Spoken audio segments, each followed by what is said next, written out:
आप सबका फिर से स्वागत है। मैं Vivek Bindra, motivational speaker, leadership consultant और बिजनेस कोच। आज आपने ठीक पढ़ा, थंबनेल के अंदर छोटा सा क्विक एनालिसिस दूंगा आपको टीसीएस और इन्फोसिस के बीच में। हालांकि ये देश की आईटी सॉफ्टवेयर आउटसोर्सिंग कंपनी में ये नंबर 1 है, ये नंबर 2 है। टीसीएस 1 है, इन्फोसिस 2 पे है, लेकिन दोनों में फिर भी काफी ज्यादा अंतर है। मार्केट वैल्यूएशन के मुताबिक टीसीएस $100 बिलियन पार कर चुकी है। $100 बिलियन का आंकड़ा पार करने वाली ये पहली कंपनी है।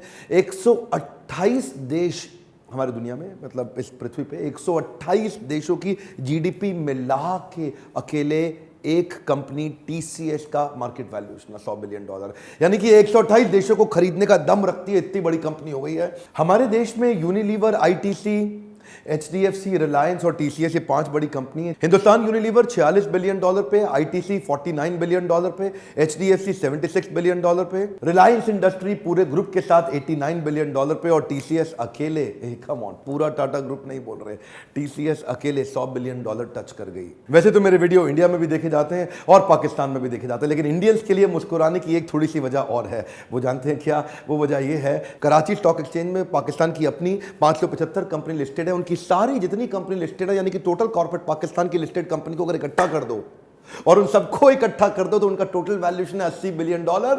और इंडिया की अकेली टीसीएस $100 बिलियन। किधर गया पाकिस्तान? एक कंपनी खत्म कर दिया। हाँ, देखिए बात पता है क्या है, टीसीएस जब $100 बिलियन मार्क करने वाली भारत की एकमात्र, पहली और एकमात्र कंपनी है जो रिलायंस से भी काफी आगे निकल गई। टोटल पाकिस्तान की वैल्यूएशन से 20% ज्यादा आगे है। टीसीएस दुनिया की 64वीं ऐसी कंपनी है जो $100 बिलियन को पार करी। ये एक्सेंचर, बिग 5 कंपनीज में जो दुनिया की सबसे टॉप पे है, ये उसके बराबर आ चुकी है। हमारे देश का जो टोटल एक्सपेंडिचर का बजट था ना पिछले साल का, वो था 24 लाख करोड़। अकेले टीसीएस लगभग 7 लाख करोड़ पे आ गई है। इमेजिन करिए टीसीएस का कितना बड़ा नंबर है। एक तो ये लार्जेस्ट आईटी आउटसोर्सिंग कंपनी है हमारे देश की, दूसरा ये प्राइवेट सेक्टर के अंदर सबसे बड़ा एम्प्लॉयर भी है। इट्स ऑल्सो लार्जेस्ट एम्प्लॉयर, लगभग 4 लाख एम्प्लॉयज इसके यहाँ पे काम करते हैं। और टाटा ग्रुप की कई कंपनीज हैं, बहुत सारे कॉर्पोरेट्स हैं। टाटा ग्रुप में हाल फिलहाल में मैं देख रहा था, इनकी 50 से ज्यादा जो सबसे ज्यादा ग्रोइंग कंपनीज हैं, उसके अंदर टीसीएस पूरे टाटा ग्रुप में सबको मिला के, सबको देख के अकेला 75%, एक टीसीएस एक तरफ बाकी एक तरफ, अकेला 75% प्रॉफिट को कंट्रीब्यूट कर रहा है ग्रुप के टर्नओवर में।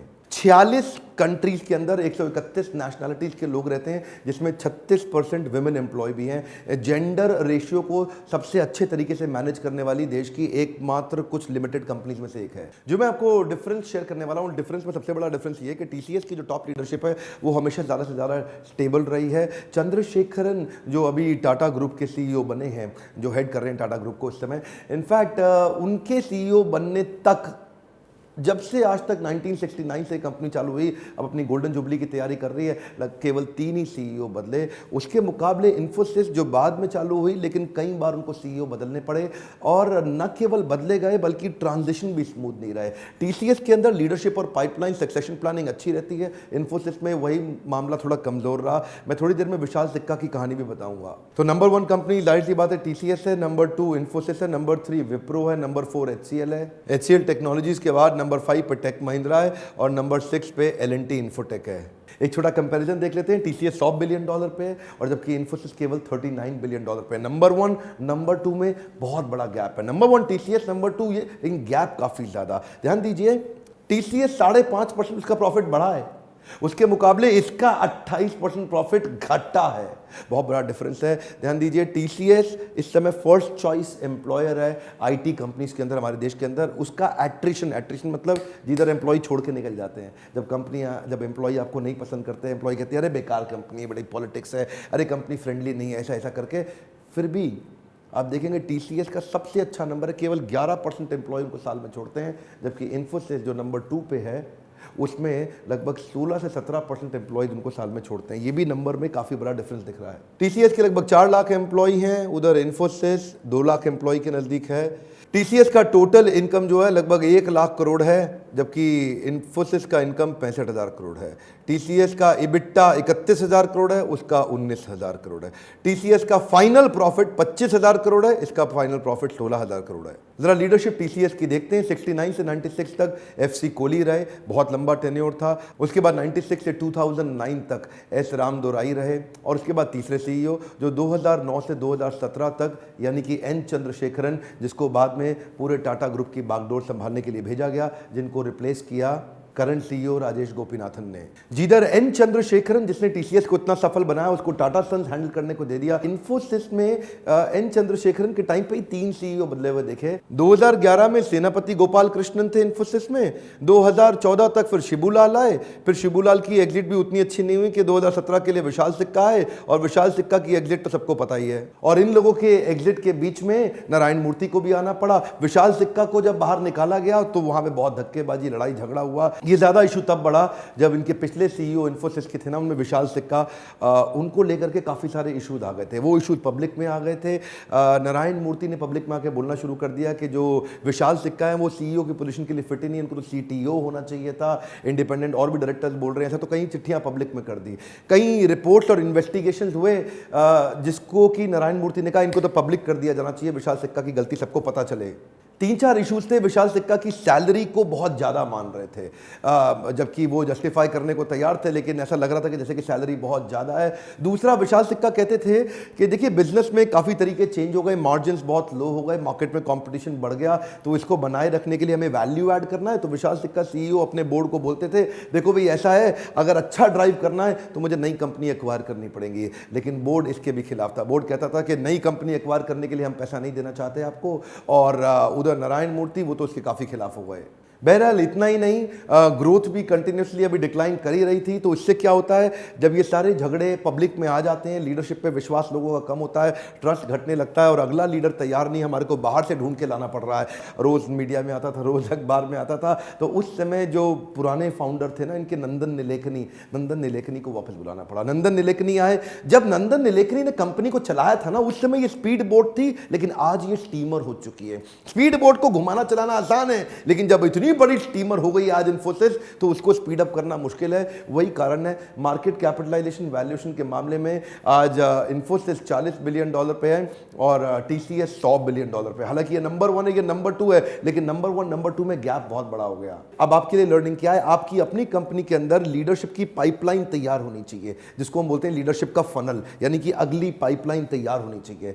Succession planning, family run business में भी ये इशू होते हैं कि आपका सक्सेसर कौन है, आपकी पोजीशन को संभालने वाला अगला व्यक्ति कौन है। अगर आपको हर बार बाहर जाना पड़ रहा है, हर बार बाहर से आदमी हायर करके लाना पड़ रहा है, तो अंदर आपकी पाइपलाइन तैयार नहीं हो रही है। वही फर्क था टीसीएस में और इन्फोसिस में। टीसीएस की लीडरशिप ने उसको काफी आगे लेके गया। ऑफ कोर्स यही कारण नहीं है, इन्फोसिस अपने आप में बहुत अच्छी कंपनी है, बड़ी स्टेबल कंपनी है। ऐसा नहीं है कि मैं बताना चाह रहा हूं कि इन्फोसिस मतलब एक लॉस में, कि अरे बहुत प्रॉफिट भी कमा रही है। Infosys is a very good company. केवल एक डिफरेंस आज मैं इस वीडियो के माध्यम से एस्टैब्लिश करना चाहता हूं। क्या आपने अपने नवरत्न तैयार कर लिए हैं?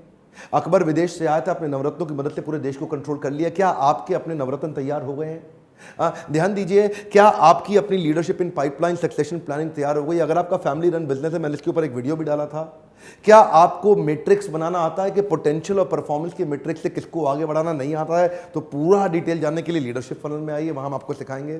क्या आपको क्रिटिकलिटी कैपेबिलिटी मैट्रिक्स बनाना आता है कि क्रिटिकल आदमी को कैपेबल रोल पे कैसे लगाया जाए? अगर आपको नहीं आता तो पूरा फ्रेमवर्क जानने के लिए, ग्लोबल ऑर्गेनाइजेशंस कैसे इतनी बड़ी होती हैं जानने के लिए आप लीडरशिप फनल में एक्चुअली क्या करिए, आने से पहले आप फोन करिए, फोन करके हमारे काउंसलर से बात करिए कि आपकी कैसे मदद करेगा।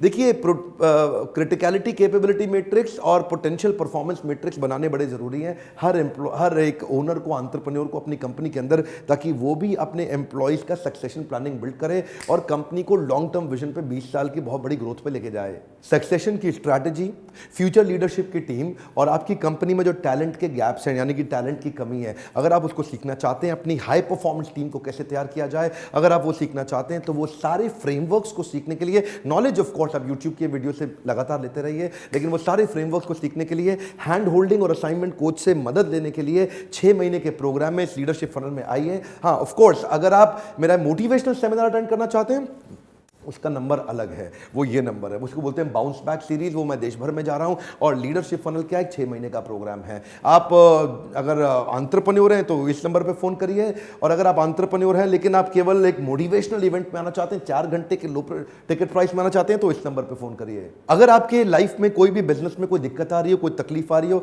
नीचे कमेंट बॉक्स में मुझसे प्रश्न पूछ सकते हैं, कौन सी समस्या ऐसी जिसका मैं आपके लिए समाधान कर सकूं। और अगर आप किसी बड़े ब्रांड और किसी बड़े कॉर्पोरेट की पूरी केस स्टडी समझना चाहते हैं कि उनका बिजनेस इतना बड़ा कैसे हो गया, नीचे कमेंट बॉक्स में लिखिए, मैं उसके लिए भी आप पे मदद करूंगा। इस वीडियो को शेयर करिए उन सबको जो अपने बिजनेस को बड़ा करना चाहते हैं और समझना चाहते हैं बड़ी ऑर्गेनाइजेशन कैसे ग्रो करिए। लाइक करिए अगर थोड़ी सी भी मदद होती है, एक बार और कम ऑन, थोड़ी सी भी मदद होती है जरूर लाइक करिए। मेरे साथ जुड़े रहने के लिए चैनल को सब्सक्राइब करके बेल आइकॉन हिट करने और करवाने के लिए हर बार की तरह इस बार भी मुस्कुराहट के साथ धन्यवाद।